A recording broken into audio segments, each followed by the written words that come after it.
Bentar. Kita udah di mana sih? Oh, BPPIB TSP Bunikasi. Halo warga-wargi, ikutin kita yuk magang di BPPIB Bunikasi Cianjur. Simak videonya sampai habis ya. Kepanjangan dari BPPIB TSP adalah Balai Perbibitan dan Pengembangan Inseminasi Buatan Ternak Sapi Perah yang berlokasi di Jalan Padalengsar, Desa Bunikasi, Kecamatan Warung Kondang, Kabupaten Cianjur, Provinsi Jawa Barat. Balai ini berfokus pada peternakan sapi perah loh.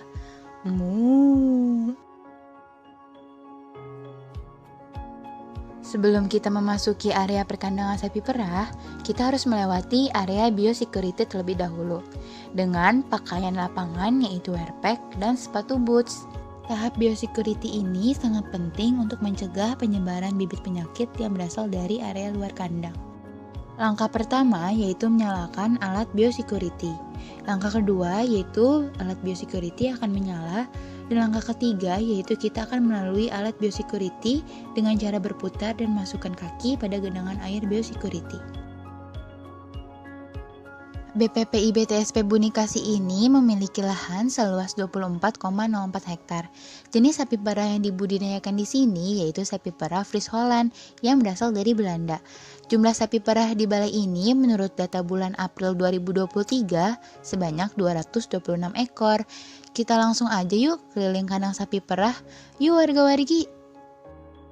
Sebelum memasuki kandang sapi perah, setiap petugas kandang harus memasuki kakinya pada bak biosecurity untuk pencegahan bibit penyakit. Seperti ini ya warga-wargi, jangan sampai lupa. Kandang yang pertama yaitu kandang F3. Kandang F3 ini merupakan kandang pedet sapi perah atau kandang anak sapi perah yang berumur 1 hari sampai sekitar 4 bulan. Nah, warga-wargi tahu nggak nih apa sih kebiasaan pedet atau anak sapi perah ini?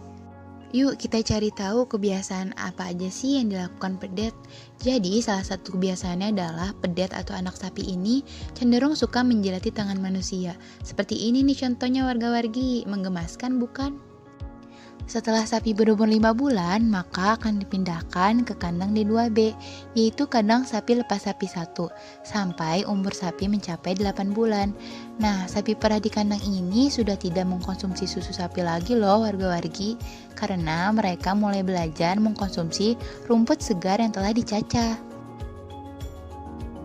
Nah, sebelum memasuki kandang sapi perah, jangan lupa memasuki kaki pada bak biosecurity ya warga-wargi.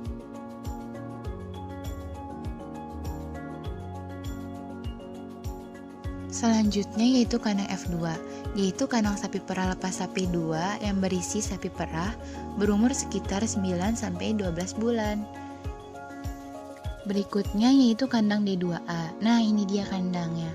Setelah sapi berumur sekitar 13 bulan, maka dipindahkan ke kandang D2A yaitu kandang darah muda, sampai sapi berumur sekitar 15 bulan. Sapi perah di kandang ini merupakan sapi calon bakalan sehingga pemeliharaannya harus diperhatikan. Lalu kita pindah ke kandang A1 atau kandang sapi perah darah siap kawin. Kandang A1 berisi sapi perah berumur sekitar 1-2 tahun.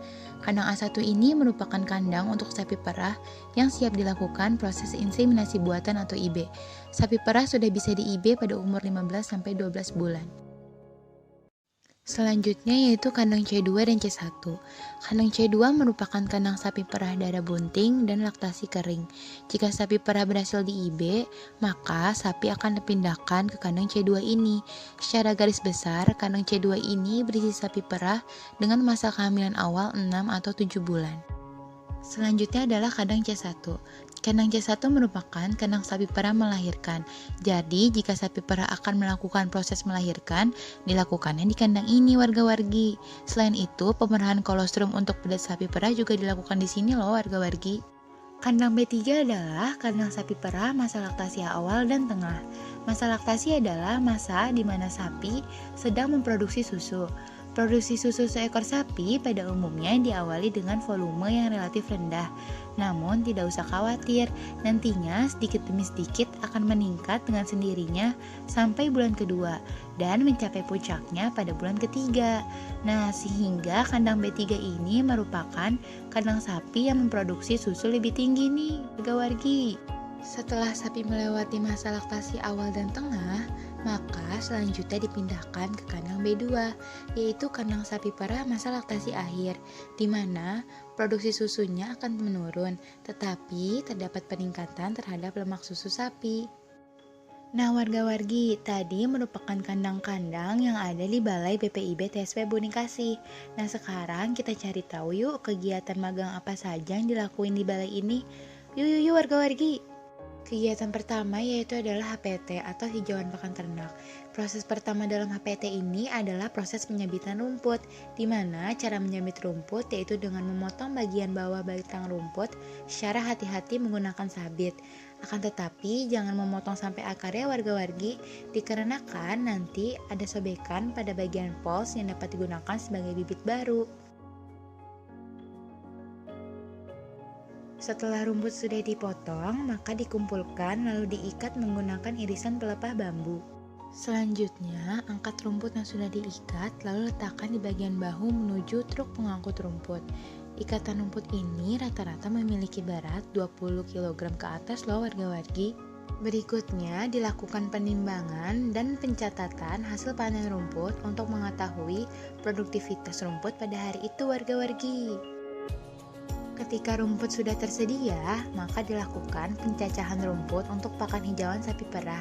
Kegiatan pencacahan rumput menggunakan mesin chopper otomatis, yaitu dengan memasukkan rumput yang akan dicacah ke dalam pintu masuk mesin chopper. Hasil cacahan rumput akan keluar secara otomatis pada pintu keluar mesin. Lalu, cacahan rumput tadi akan dimasukkan ke dalam karung bekas dengan menggunakan garpu rumput. Selanjutnya, ditimbang terlebih dahulu sesuai dengan kebutuhan ternak sapi perah. Lalu, karung pakan hijauan siap didistribusikan ke kandang. Tidak hanya pakan hijauan saja, distribusi pakan konsentrat juga dilakukan setiap hari. Pakan konsentrat adalah pakan tambahan yang berpengaruh untuk meningkatkan produksi susu. Pada umumnya, satu karung pakan konsentrat seberat 50 kg warga-wargi. Silase adalah hasil pengawetan hijauan pakan ternak melalui proses perubahan yang dibantu oleh jasa training, baik dengan penambahan atau tanpa penambahan pengawet. Pembuatan silase dapat menggunakan bahan rumput lapang, rumput potong, daun jagung, dan lainnya. Dan di video ini merupakan silase yang menggunakan bahan daun jagung warga-wargi. Langkah pertama yaitu daun jagung akan dicacah menggunakan mesin chopper, lalu ditambahkan bahan pengawet seperti molasses, dedak aromatik, atau EM4 seperti pada video ini warga-wargi. Pembuatan silase di balai ini menggunakan mesin silage baler, sehingga pembuatan silase dapat berjalan secara otomatis. Langkah pertama yaitu masukkan cacahan daun jagung yang sudah diberi bahan pengawet ke dalam pintu masuk mesin silage baler yang berbentuk seperti alas berjalan. Mesin akan otomatis membungkus cacahan daun jagung tadi dengan plastik wrap secara kuat dan rapi. Nah, silase ini dapat disimpan selama 3-6 bulan nih warga-wargi. Asal dalam kondisi tertutup dan tidak tersentuh sama sekali ya warga-wargi. Tanaman Indigo Vera adalah tanaman potensial untuk pakan ternak. Jenis tanamannya yaitu Indigo Vera zolingeriana. Legum ini dibudidayakan secara intensif di BPIB TSP Bunikasi. Indigo Vera ini diberikan pada sapi perah masa laktasi awal dan tengah untuk meningkatkan dan menjaga produktivitas susu sapi. Oh iya warga-wargi, faktanya tanaman Indigo Vera ini memiliki protein kasar lebih tinggi dibandingkan pakan konsentrat, sehingga bisa menjadi peluang untuk dikembangkan nih warga-wargi. Kandang sapi yang terpisah dari tempat pemerahan susu perlu dilakukannya penggiringan sapi.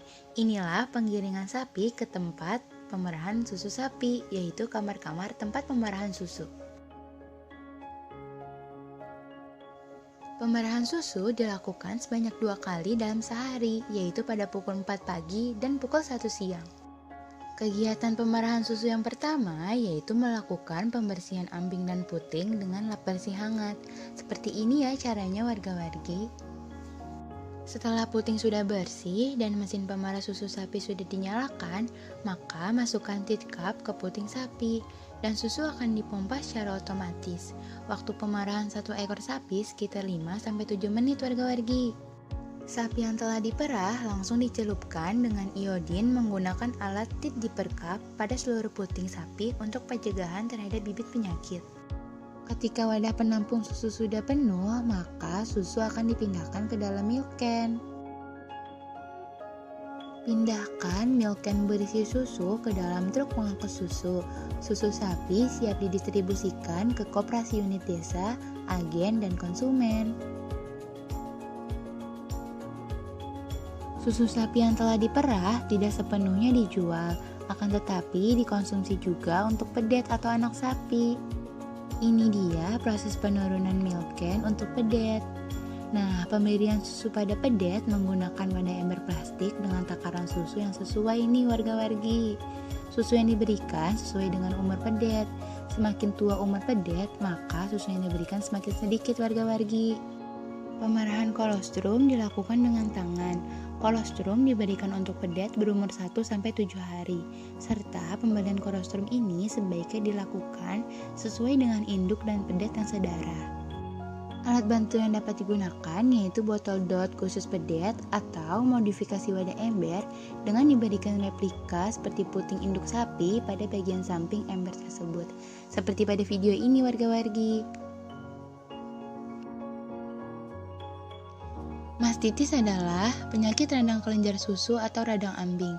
Penyakit mastitis menyebabkan produktivitas susu menurun sebesar 25-30% warga-wargi. Langkah pertama yaitu perah susu dengan tangan sebanyak 1-2 mili. Lalu letakkan pada pedal tray mastitis. Kemudian berikan CMT atau California Mastitis Test sebagai bahan reaksi. Selanjutnya, goyang perlahan pedal tray. Jika terdapat gumpalan, maka sapi perah mengalami mastitis. Pemeriksaan kebuntingan sapi perah di BPIB TSP Punikasi menggunakan teknologi USG sehingga hasilnya lebih akurat. Caranya yakni bungkus tangan dengan plastik gloves, lalu memasukkan transducer atau probe yang sudah diolesi oleh ultrasonic gel ke dalam alat reproduksi sapi betina. Selanjutnya, hasil USG dapat dilihat pada monitor USG dengan gambar hitam putih warga-wargi. Susu yang dihasilkan balai ini adalah susu yang berkualitas loh warga-wargi, dikarenakan telah melalui uji kualitas susu menggunakan alat Lactoscan Ultrasonic Milk Analyzer. Alat ini mampu mengetahui kadar lemak, bahan kering tanpa lemak, protein, laktosa, kadar air, dan lain-lainnya secara efektif dan efisien loh warga-wargi. Kecil-kecil cabai rawit bukan warga-wargi? Inseminasi buatan atau IB merupakan kawin suntik dengan cara memasukkan semen beku yang berisi sperma ternak jantan unggul ke dalam saluran alat kelamin sapi betina menggunakan metode dan alat khusus, yaitu insemination gun atau laras inseminasi. Sapi perah di balai ini seluruhnya merupakan hasil dari perbibitan secara inseminasi buatan, sehingga dapat disebut ternak unggul. Inseminasi buatan mampu mengatur jarak kehamilan ternak loh warga-wargi. Dengan begitu, populasi sapi perah dapat ditingkatkan secara optimal. Nah, kegiatan ini harus dilakukan oleh petugas ahli atau petugas kesehatan hewan ya warga-wargi. Kegiatan pemotongan tanduk pada sapi perah disebut juga dehorning. Potong tanduk lebih baik dilakukan pada sapi perah berumur 10 minggu warga-wargi. Tujuannya yaitu untuk meminimalisir stres pada sapi. Kegiatan potong tanduk di balai ini umumnya menggunakan dehorner elektrik karena lebih praktis.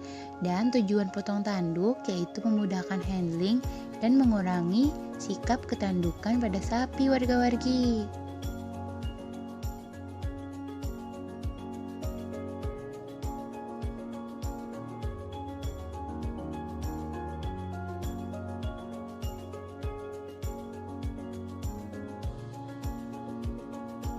Terima kasih sudah menonton videonya warga-wargi. Sebelum ditutup ada sedikit pantun nih. Pisau diasah buat bertani, bawa ke ladang naik pedati. Selesai sudah video ini, semoga memberi arti. Sampai jumpa warga-wargi.